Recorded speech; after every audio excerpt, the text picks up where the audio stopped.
Birshot Moray Rabotai, avec la télévision d'Hachem, nos sages ils disent que un mois avant Pessah, on commence déjà à se préparer pour Pessah.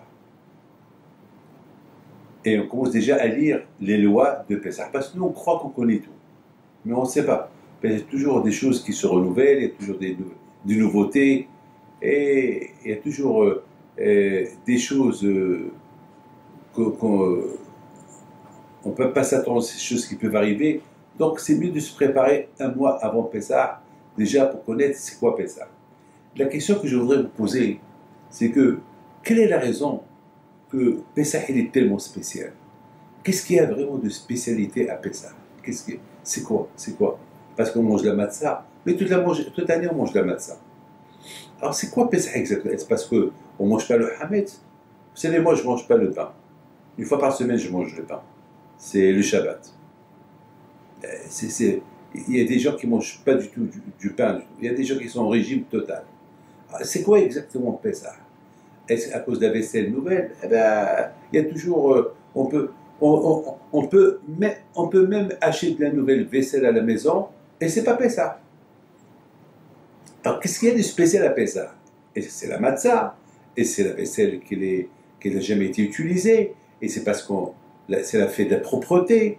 Mais c'est quoi? C'est quoi exactement à Pessah? Et en plus, on dit que Pessah, il faut être content.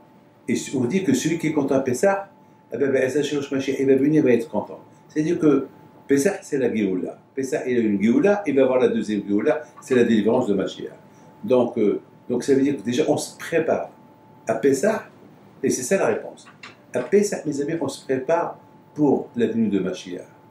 C'est ça ce qui est de spécial à Pessah. Pessah, c'est pareil que le manger. C'est pareil que c'est la fête de la famille. C'est pareil que c'est la fête de la propreté. Pessah, c'est la fête qui nous fait préparer Mashiach.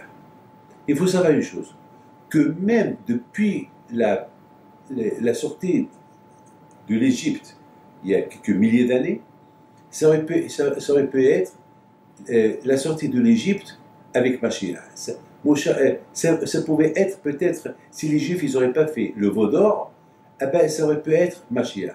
Si ils auraient attendu, soit que Moshe Rabbeinu, il descend avec les tables de la loi, ça serait fini. Ça aurait été Mashiach. Hachem, il aurait restauré le monde comme qui va être dans quelques temps, si Dieu veut, avec Mashiach. C'est-à-dire qu'on n'avait pas besoin encore de l'exil, parce que lorsque les Juifs ils ont quitté l'Égypte, ça y est, les Juifs ils ont chanté avec Moshe Rabbeinu, Azesh Moshe, et le monde entier a commencé à croire en Dieu. Le monde entier a commencé à croire en Dieu. Et le monde entier a couronné Hachem. Mais tout ce qu'il fallait, il fallait recevoir la Torah. C'est tout. Parce que Hachamim disent que lorsqu'Hachem il a donné la Torah, tous ceux qui étaient aveugles, ils voyaient. Ceux qui n'entendaient pas, ils entendent. Ceux qui étaient paralysés, ils sont plus paralysés. D'ailleurs, ils ont dit on fait et on écoute. Alors, ça ne pouvait pas être possible si quelqu'un avait un problème de santé de faire la mitzvah ou d'écouter. Donc, ça veut dire que tout le monde était en bonne et parfaite santé.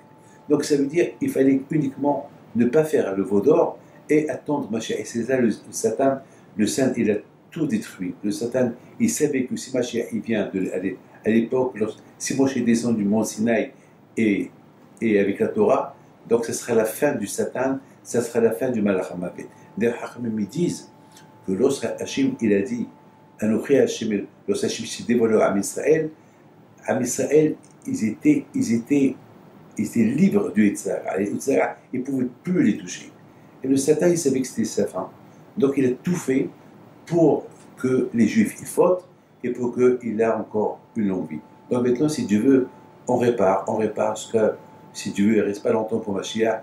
Donc c'est ça, mes amis, la préparation de Mashiach. Mashiach, c'est l'Emouna. À Pessah, on a été libérés. Maintenant, on a été libérés, mais malheureusement, on est en exil encore une fois.